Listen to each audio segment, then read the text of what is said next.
편집을 제대로 안 하는 생각이.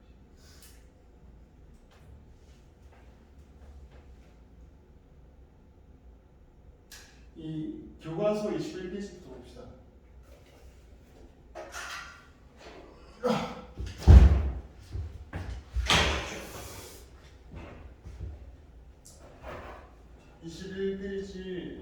그 나는 나를 그 두 번째 문단부터 읽어주세요. 나는 나를 잘못 간직했다가 잃어버렸던 자다. 어렸을 때 과거가 좋게 보여서 10년 동안이나 과거 공부에 빠져들었다. 그러다가 결국 처지가 바뀌어 조정을 나아가 검은 사모방 내에 귀한 도포를 입고 11년 동안이나 대낮에 미친 듯이 큰 길을 뛰어다녔다. 그러다가 또 처지가 바뀌어 한강을 건너고 몽방제주를 넘게 되었다. 자, 이게 보통 우리가 길이라고 하면은 이 삶의 방향성을 상징하잖아요, 그렇지? 근데 큰 길이라고 하니까 남들이 다 이제 모이는 길, 향하는 길, 그렇죠? 그래서 얘기하는 거는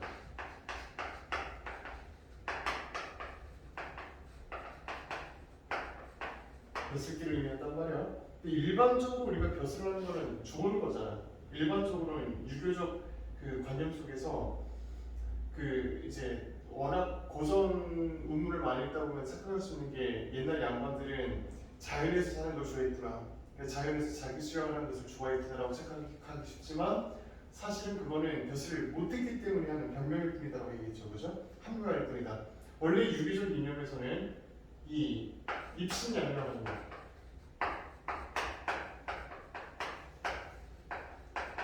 자기의 몸을 세워서 자기 이름을 날리고 가문을 더 창달시키는 것. 이 원래 유교적 이념이지 그 자기 수양의 이상이란 말이야. 근데 그걸 일반적으로 긍정적인 거라고. 일반적으로는.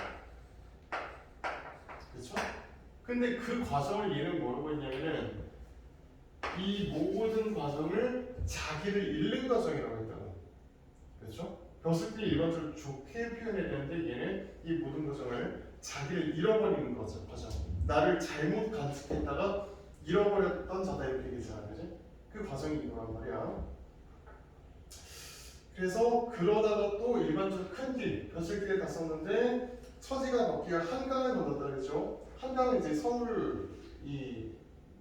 그러니까 지금 우리가 생각하면 서울의 중심부를 꿰뚫는다 이렇게 생각하지만 옛날에 한강이라고 그러면은 이쪽 이 북한산 있는 쪽이 그 수도가 진정한 수도 아니야, 그지? 강남은 그냥 허허 발판이 있어요, 그죠? 그러면은 원래 이 중앙정부에서 밖으로 나왔다는 얘기예요, 그치? 즉 귀향을 가는 겁니다. 벼슬길 갔다가 결국엔 귀향을 오게 됐다 이거지? 천지방에서. 또 왜 그랬을까? 왜 이런 험난한 여정을 겪게 됐을까? 난 자신을 지키지 못했을까라고 생각하는 거지, 이 사람은. 그 다음에 친족과 조상의 무덤을 보이고 곧바로 아늑한 바닷가의 대나무 숲에 달려와서야 멈추게 되었다. 아득한 바닷가니까 친척과 조상의 무덤이라고 하는 건 원래 자기가 살던 곳, 그죠? 근데 거기서 귀향을 왔기 때문에 남쪽으로 많이 저 한산 밑으로 쫓겨왔단 말이야, 전라도 쪽으로, 그죠? 그래서 거기에 바닷가, 대나무숲, 여기는 바로 귀향지입니다. 귀향지까지 쭉 내려왔단 말이야, 그렇지? 그래서야 여기서야 내가 비로소 모든 걸 다 잃고 난 후에야지 자아를 다시 되찾았다는 얘기죠. 그래서 원래 자기 수양을 할 때는 나 자신 잘 지키고 있었는데 이 벼슬길에 나서려고 하면서 나 자신을 잃었다. 그리고 귀향지에 와서 이제 다시 조용히 성수를 해보니 다시 잃어버린 내 자신을 겨우 다시 되찾을 수 있었다. 그죠? 그렇게 얘기하는 거예요. 그 다음에 이때는 나에게 물었다. 여기서 나한테 내가 물을 수는 없잖아, 일반적으로. 그죠? 그럼 여기서 내가 나한테 물었다고 하는 거는 곧 네가 지금 뭘 하고 있다? 여러분 내 문제로 뭐라 그러지? 내가 나 자신한테 묻는 거. 너 도대체 뭐 하는 놈이냐? 이렇게 묻는 거. 자기 선택? 맞아요. 자아성찰하는 과정입니다. 그 다음에 너는 무엇 때문에 여기까지 왔느냐? 영원한 도깨비에게 홀려서 끌려왔느냐? 아니면 바다 귀신이 불러서 왔는가? 이 가정과 고향이 모두 초청이 있는데 왜 그 본관으로 돌아가지 않느냐? 그러나 나는 끝내 멍하니 움직이지 않으며 돌아갈 줄을 몰랐다. 얼굴빛을 보니 마치 얽매인 곳에 있어서 돌아가고 싶어도 돌아가지 못하는 것 같았고 나를 펼쳐 남의 지방으로 왔는데 역시 나를 붙잡아서 그곳에 함께 머물렀다. 너 잘못된 것 같은데? 아, 다시 그러면 그리고 결국 붙잡아 이곳에 함께 머물렀다. 이때 둘째였는데 내가 나를 잃어버렸었는데 내가 나를 다시 붙잡았단 말이야. 그럼 잃어버렸던 진정한 나를 이제 되찾았다는 얘기가 되겠죠? 그다음에 내 둘째형님도 나를 잃고 나를 쫓아 남의 지방으로 왔는데 역시 나를 붙잡아서 그곳에 함께 머물렀다. 그 혹시 최근에 나왔던 자산업으로 가는 영화 알아? 그 정도 이 정약용이랑 정약정이랑 이 집 형제들이 다 같이 이제 단체로 기여한 겁니다. 같은 곳으로 간 건 아니고 일시적으로 출발해요. 이 정약정이 흑산도로 갔었나 하여튼 그랬단 말이야. 근데 그 양반도 왜 그 귀향을 갔을까? 그 양반도 그러니까 자기 동생을 잃어버렸다는 게 아니고 진정한 나를 잃어버렸기 때문에 이런 길을 똑같이 겪었단 말이야. 벼슬에 갔다가 귀향하는 과정을. 근데 거기 귀향에 가니까 결국에 다시 뭐 한다? 다시 나를 붙잡을 수 있었단 말이야. 형제들이 다 벼슬길에 가는 과정에서는 본질적 자아를 잃어버렸고, 그다음 귀향에 가서 다시 본질적 자아를 회복할 수 있었다. 그다음에 오직 내 큰형님만 나를 잃지 않고 편안히 단정하게 수호자에 앉아 계시니 본디부터 지키는 것이 있어서 나를 잃지 않았기 때문이 아니겠는가. 이게 바로 큰형님의 그 거실의 수호자라고 이름을 붙인 까닭일 것이다. 물론 이게 뭐 진짜 자기 자신이 잃어버려가지고 귀향 갔을 수도 있겠지. 근데 진짜 실질적으로 귀향 왜 갔겠어? 귀향 진짜 실제로 왜 갔겠어? 정치원 위해서 간 거잖아. 그치? 이 당시에 이제 뭐 정조라든지 이런 약간 개혁군주들이 이제 고개를 들법하다가 이제 무너지던 시기 아니야. 그래서 그 당시에 이제 정약용 같은 실학자들, 그치? 좀 신진 세력들 이런 세력들을 좀 키워주려고 했는데 실패해가지고 왕이 먼저 젊은 나이에 죽어버리니까 개 하나만 바라보고 있던 신하들이 줄줄이 다 죽거나 그런 거 아니야. 그죠? 현실적으로는. 그래서 지금 여기서 본인이 생각하는 이 귀한다는 이유는 그렇지? 본질적인 자아를 잃어버렸기 때문이라고 얘기하지만 벌써 이 내용에서 뭐가 드러나느냐? 형제들이 한 집안의 형제들이 심지어 이 정예균이 형 하나는 귀향을 가는 게 아니고 그 자리에서 목이 잘려 죽었습니다.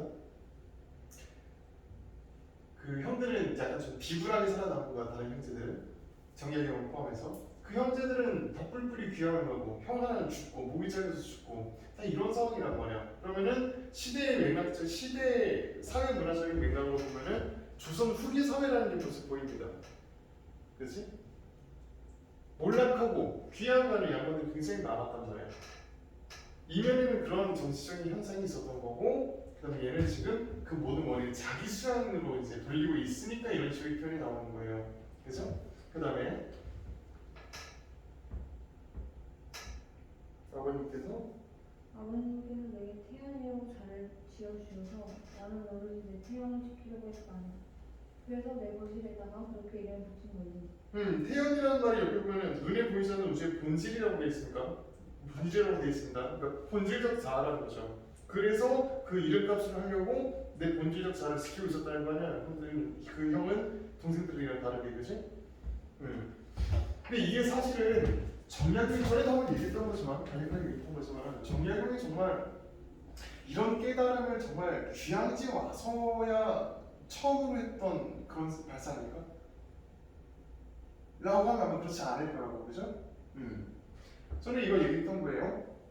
뭔가에 대한 기록문학이라고 할 때, 기록숲길이라고 할 때, 이 앞에 어떤 집 내지는 건물의 이름이 있으면 이 건물의 이름이 곧 뭘 의미한다?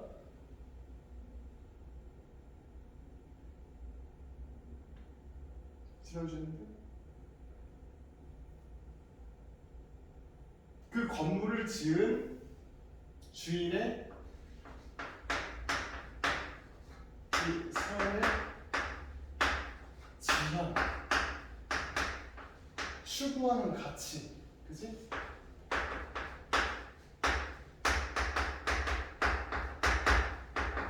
이런 것들을 보여준단 말이에요. 그렇죠? 그러면 이 건물이 물론 자기 거일 수도 있지만은 이 작품에 일단 그 수필이니까 그냥 작가라고 할게요. 이 작가는 이걸 보면서 이러한 삶의 지향, 삶의 추구하는 가치에 대해서 찬동한단 말이에요. 동의한단 말이에요. 공감한다고. 그래서 이 건물의 이름을 지은 내력 같은 걸 써주는 겁니다. 이유 같은 걸 기록을 해주는 거야. 그게 내 생각을 딱 맞거든. 꼭 맞거든. 일반적으로 딱 요 정도에서 끝나는 글이어야 하는데 이 작가는 이렇게 그냥 우리 형이 이름이 이렇게 지었다. 내가 생각해도 너무 맞는 말이다. 자기 자신을 이렇게 하는 게 정말 중요하지. 이렇게 얘기하면 이 굉장히 뻔한 글이 된단 말이야. 그 다음에 굉장히 그 추상적인 내용이고 그렇기 때문에 희망적이기 때문에 독자들이 공감하기 어려울 수가 있다고. 그래서 그 과정을 독자들의 공감을 유도하기 위해서 뭘 했느냐, 처음에는 이해를 못했다. 그치? 이거는 평범한 사람의 시선입니다.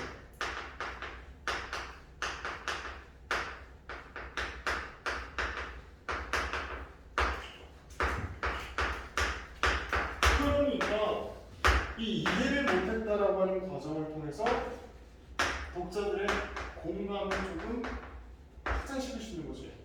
아니 너네는 천재라서, 형제들이 다 천재라서 공부 많이 하는 놈들이라가지고 그런 게 딱딱 보면 딱 뜻이 통하는 거지. 근데 우리는 보면 모르겠단 말이야, 뭔 소리인지, 그지? 근데 얘는 처음부터 모르겠다고 했어요, 처음에. 그치? 그러니까 점점 알아가는 과정을 통해서 독자들의 공감을 자연스럽게 유도할 수 있을 거 아니에요, 그지? 두 번째로 자기 경험. 그치? 그것도 실패 경험. 실패 경험이기 때문에 이 자기 경험을 굉장히 진솔하게 표현했다고 얘기할 수 있어요. 야, 나 때는 말이야 내가 이런 성공 신화를 거두었어 이렇게 얘기한 게 아니고 나도 내 자신을 잃어버린다고 얘기했잖아. 그렇죠? 그러니까 굉장히 진솔한 태도라고. 자기 실패를 자기 어떻게 보면 부끄러울 수도 있는 얘기고 자기 인생의 오점일 수도 있는 얘기고 가문에 스칠 수도 있는 내용인데 그걸 다 솔직하게 얘기했으니까, 그지? 그걸 진솔하게 표현해. 그죠?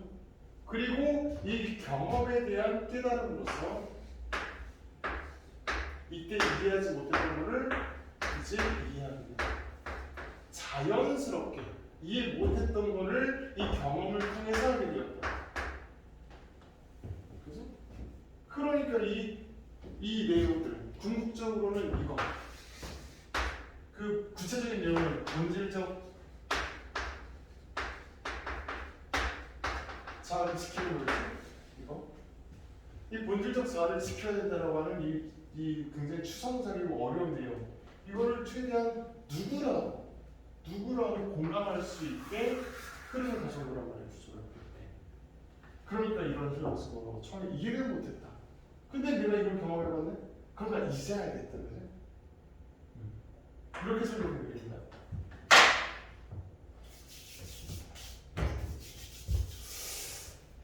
소희 씨 중학교 때 박지원 소설 읽어봤나? 안 나왔었어? 읽어봤어요? 화생전이나 호질, 뭐 양반전 이런 거 안 나왔었어? 알겠어요. 나중에 금방 또 나중에 볼 거니까 읽어봅시다. 하지만 이것은 핑계다. 인자가 말씀하시기를 무엇을 지키는 것이 큰가, 몸을 지키는 것이 크다라고 했으니 이 말씀이 진실이다. 이 몸이라고 하는 건 이게 몸뚱아리 말고 나 자신 얘기하는 거지 당연히. 미안, 살려드려가지고 급하게 말을 했다. 네. 이거는 잠깐만.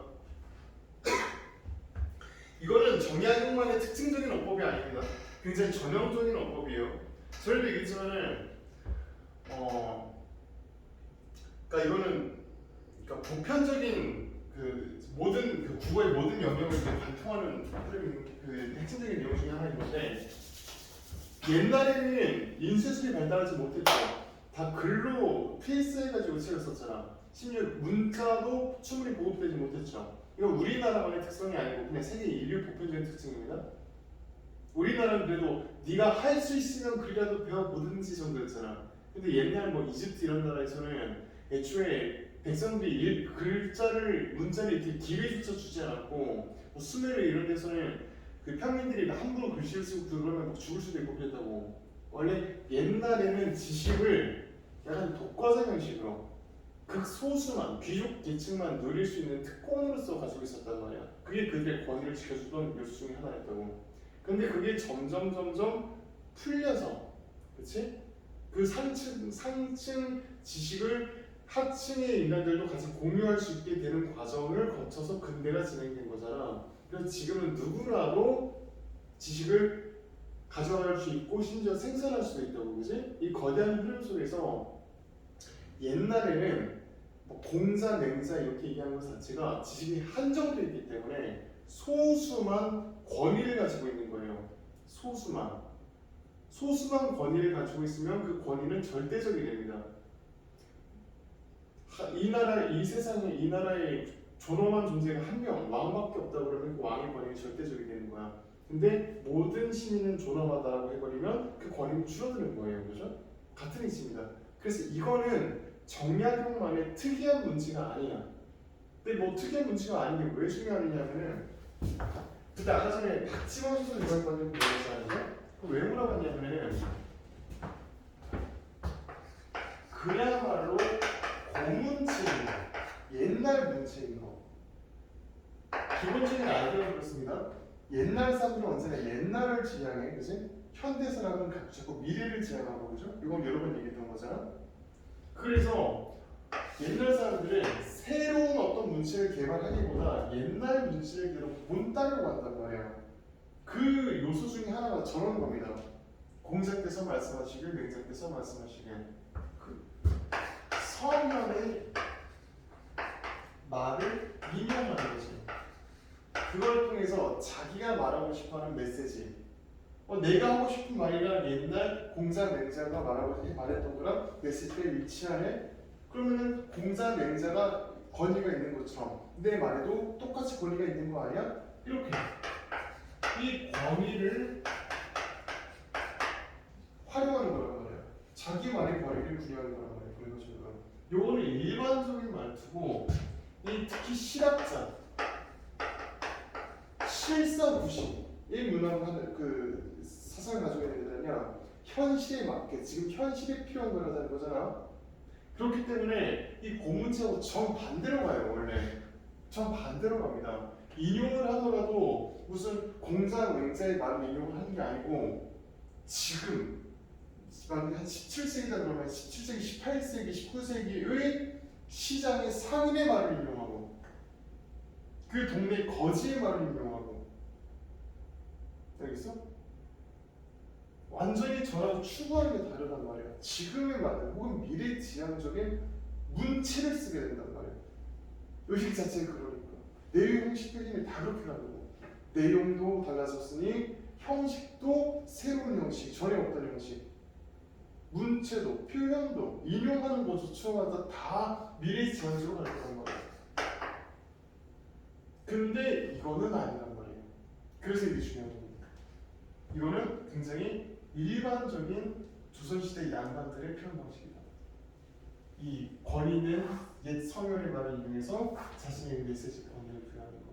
이게 왜 중요하냐면 나중에 실학자는 우리가 알아낼 사람 딱 거의 둘밖에 없어요, 그지? 물론 더 있긴 해요.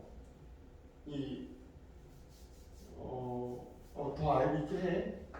이 정약용이랑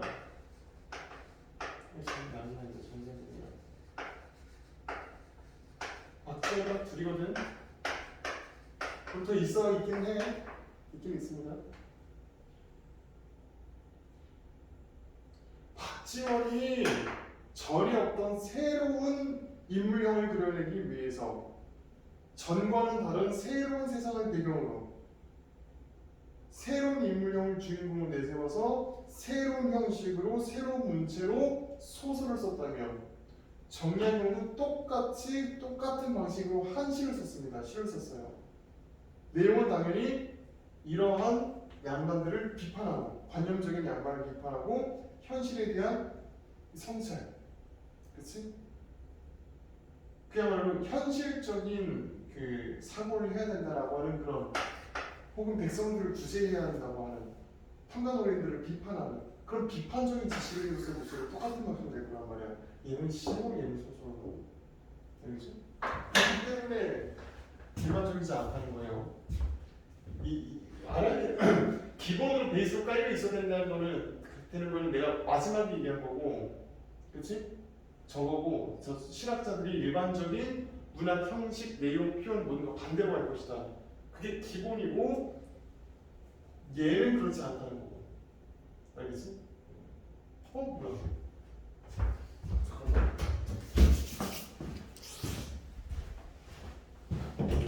여기서? 오늘 수업 있어? 그 시험 봐야 된다고 하셔가지고. 내가? 아니요, 영어 선생님. 아. 무슨 일이야? 지금 뭐지? 그래? 몇 분이니? 금방 오실 거예요. 좀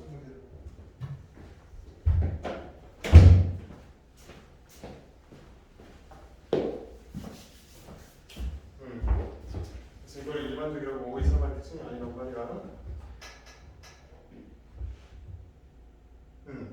다시 아버님께서 내가 태연이라고 이름을 붙여주셔서 이렇게 했다. 그죠? 형의 말을 이용했어요. 근데 이것은 핑계다 이랬잖아. 형 말은 지금 옳은 말이잖아요.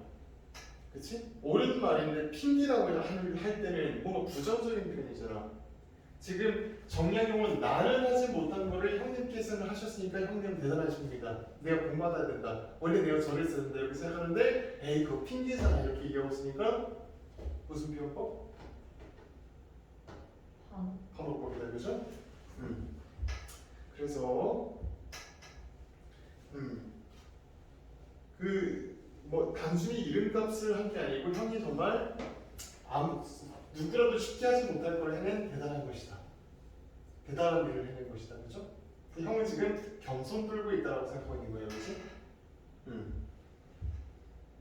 그래서 나 자신을 지키는 것이 크다라고 맹자 말씀하셨는데 했으니 이 말씀이 진실이다.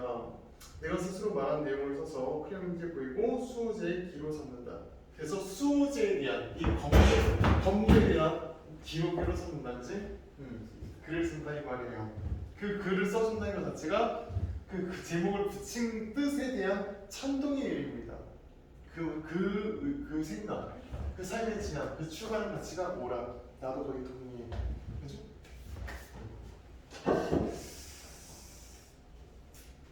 자, 그래서 이때 활동 좀 볼게요. 내용 대단한 내용을 보고 기승전결들을 가지고 있는데 활동에 의문을 제기한다. 이해를 못하고 본다고.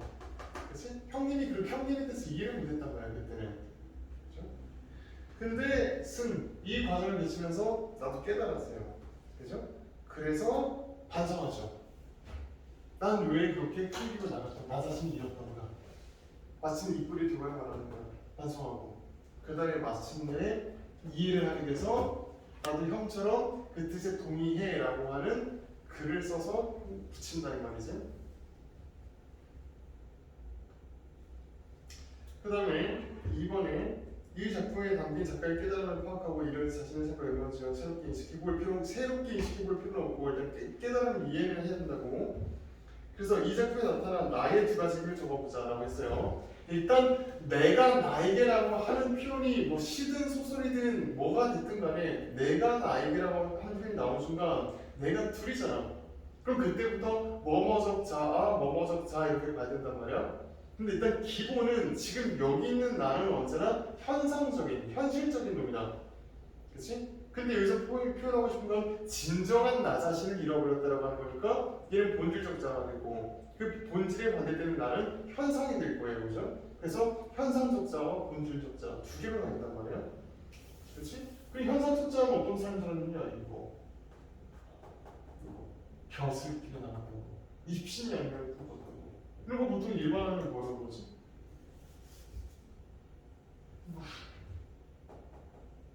북이 보이면, 그렇지? 그걸 다시 또 일반화하면 세속적 가치를 추구했단 말이야. 세속적 가치를 추구했기 때문에 나 자신이 본질적인 나 자신을 잃어버리던 현상적 자아가 첫 번째입니다.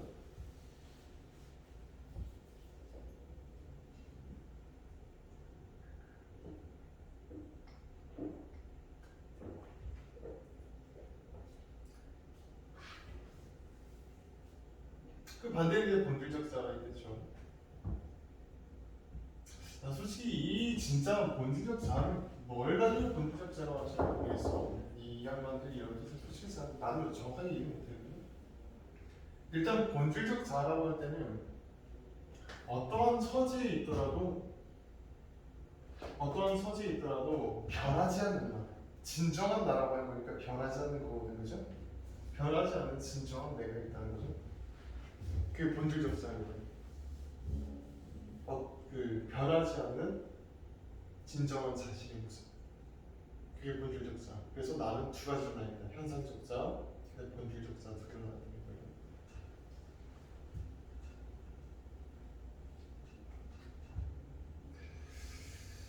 그다음에 2번 천하 만물 가운데 지킬 것은 하나도 없으나 오직 나만은 지켜야 된다. 그래서 천하 만물하고 나의 특성이 뭐냐? 밭이나 집 같은 거는 지고 달아날 자가 없다. 그 다음에 또 뭐가 다르냐면 뭐 정화의 꽃나무, 과일나무 이런 게 나오거든요. 뭐 이렇게 중요한 용어는 아닌데 이거 자체가. 그 다음에 책, 옷, 양식 이런 것들을 훔쳐서 아예 이 세상에서 없애버릴 수가 없다. 근데 이런 것들은 보통 우리가 중요하게 생각하잖아. 보통 일반적으로. 그렇지? 전에 쌤이 그런 얘기 했었죠. 수필에서 가장 중요한 건 개성이라고, 그지? 개성이라고 해서 이 사람이 발상 자체가 이제 개성적인 거예요. 우리가 보통 자기 뭘 지킨다고 그러면은 가장 먼저 생각하는 게 재산 같은 거 아니야, 그지? 그럼 뭘 가장 먼저 지켜야 될까? 제일 비싼 거, 그렇지? 그치? 땅 이런 걸 지키려고 할 거 아니야. 이 사람은 그런 걸 지킬 필요가 없다는 거야. 그러니까 벌써 잠깐만 이게 왜 자꾸 이렇게 되지?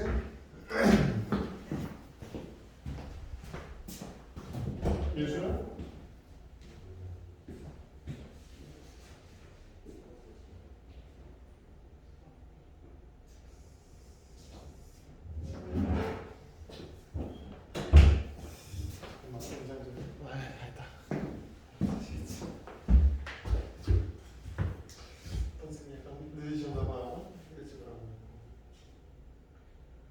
그래서 이걸 근데 지킬 필요가 없다고 하니까, 그렇죠? 일반적인 사람하고 발생이 다른 겁니다, 그렇죠?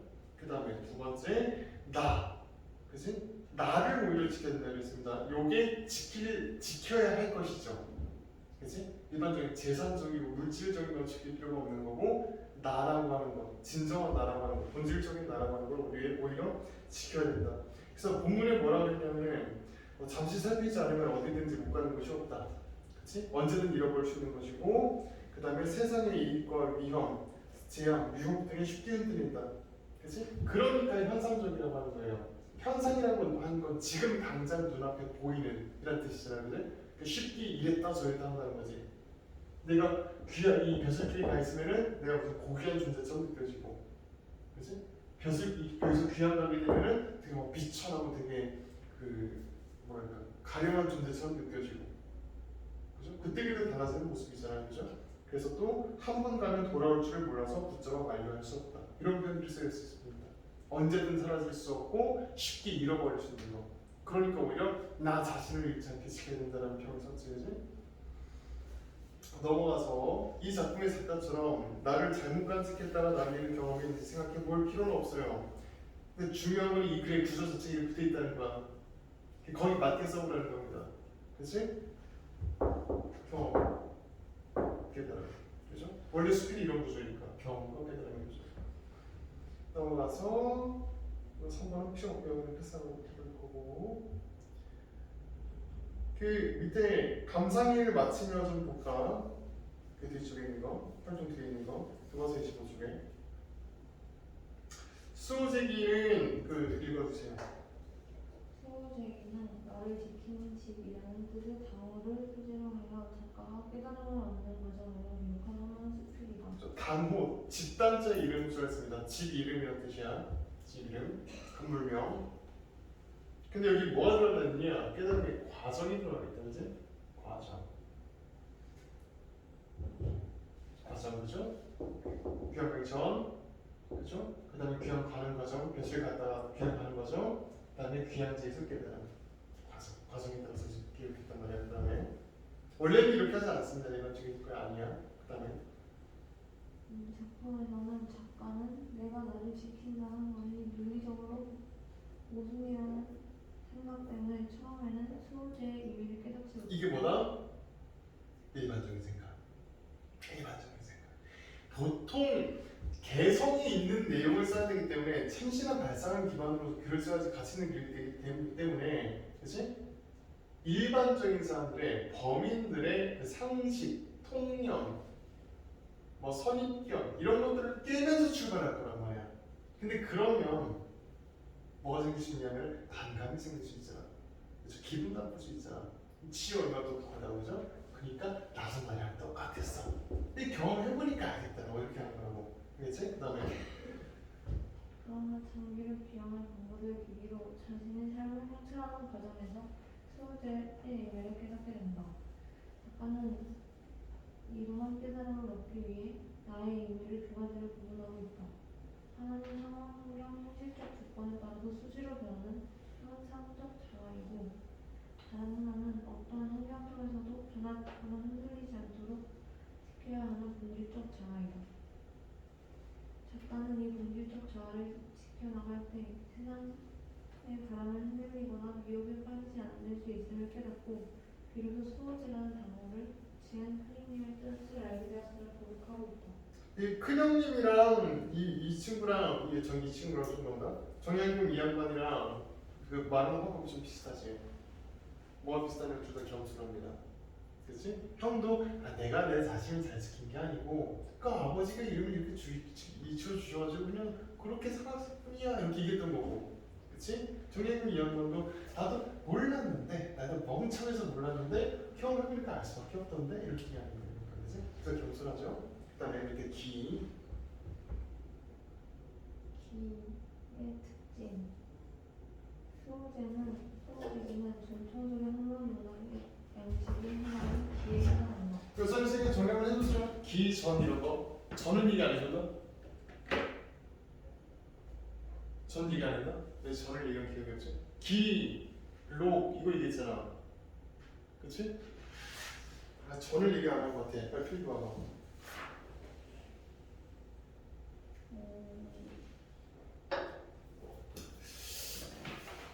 일단 어차피 이거 뒤에서 해야 돼. 이거서. 이거 뒤 단원에서 해야 되는 거라서. 넘어갑시다.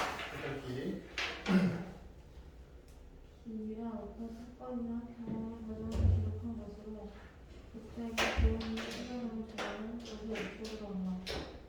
수호제 기억. 작가가 수호제라는 이름에 대해 성찰하고 깨달음을 얻는 과정을 기록한 부정수필로 독자에게 교훈을 주고 있다. 이처럼 이 선조들은 일상의 경험이나 여행 혹은 학문에서 얻은 깨달음을 기의 형식을 이용해 기록하였다. 일단 기본적으로 수필 자체가 어떤 깨달음이나 성찰이나 교훈을 전달하기 위한 글이야. 수필 자체가. 수필은 뭐다? 자아와 생애가 거기가.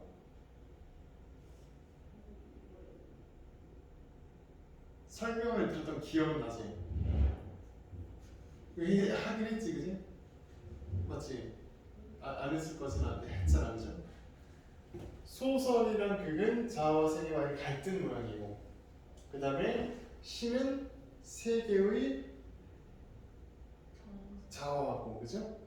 교수는 그 반대로 이거 왜 외워야 된다는 거야, 선생님? 교과서에 너 이거 고1 때 한번 들었지? 안 들었을 수도 있어. 이거 너희한테 선생님이 잘못해서 어쩔 수 없는 거고, 고1 때 한번 들었어야 되는 내용이고 고1 때 또 나온단 말이야. 이겠어 이거? 이거 정도는 외우고 있었어야지 라는 식으로 모의고사나 수능 문제 나올 거라 해서 분명히 이랬습니다. 이거 나중에 모의고사 때 체감하지 말고 지금 외우란 말이야. 교수는 자아의 세계화다, 그지? 자기 경험, 자기 개인적 체험과 귀향은 지 개인 체험이잖아. 내가 그 귀향 가봤어? 그치? 근데 자기 체험을 마치 일반적이고 보편적인 것처럼 일반화시키고 있잖아. 내가 이렇게 해서 이렇게 깨달은 걸 얻었으니까 너희도 이렇게 되는 거 아니야, 그지?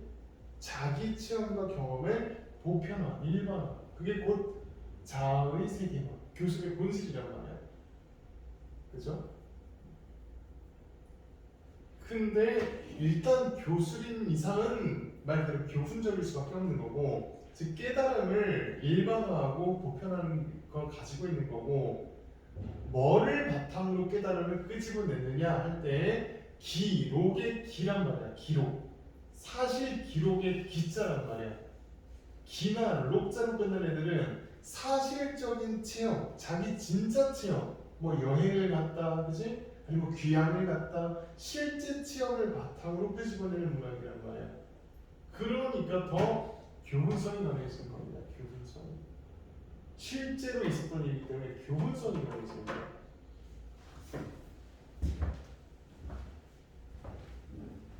허구의 이야기는 뭐가 강해질까? 반대로. 숲이라고 소설의 가장 본질적인 차이를 보잖아. 뻥이냐 실제냐. 그치? 그럼 도대체 그게 무슨 차이일까? 무슨 차이를 불러올까? 사실이니까 야 옆집 누구 딸내미는 요즘 일요일마다 아침에 6시 일어나가지고 줄넘기 한다더라. 니도 좀 일요일마다 찾아지 말고 아침에 일어나가지고 운동이라도 좀 하든지 이렇게 되는 거 아니야. 그렇죠? 사실이니까 남들도 똑같이 할 수 있다. 그죠? 교훈성. 교훈성 중심이라면 허구면 그야말로 로맨스 소설. 그렇지? 아니면 뭐 이세계 소설. 그게 허구의 끝에 있는 거 아니야. 정점에 있는 거 아니야.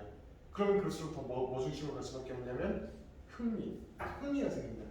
흥미, 재미, 긴장감으로. 알겠지? 얘는 그러니까 흥미 따위에 애초에 한 톤도 고민하지 않은 그게 된다고. 알겠죠? 이게 바로 기하고 록의 뜻입니다. 나중에 그 비슷한 거 다른 것도 바로 다음 단에서 또 설명해 줄게요.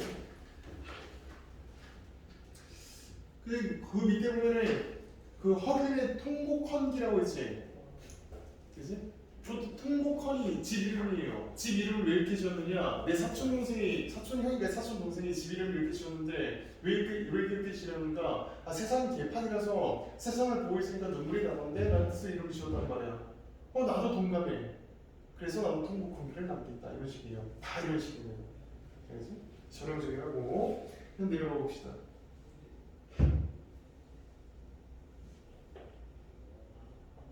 산속에서 늘 중앙시간을 마십시다.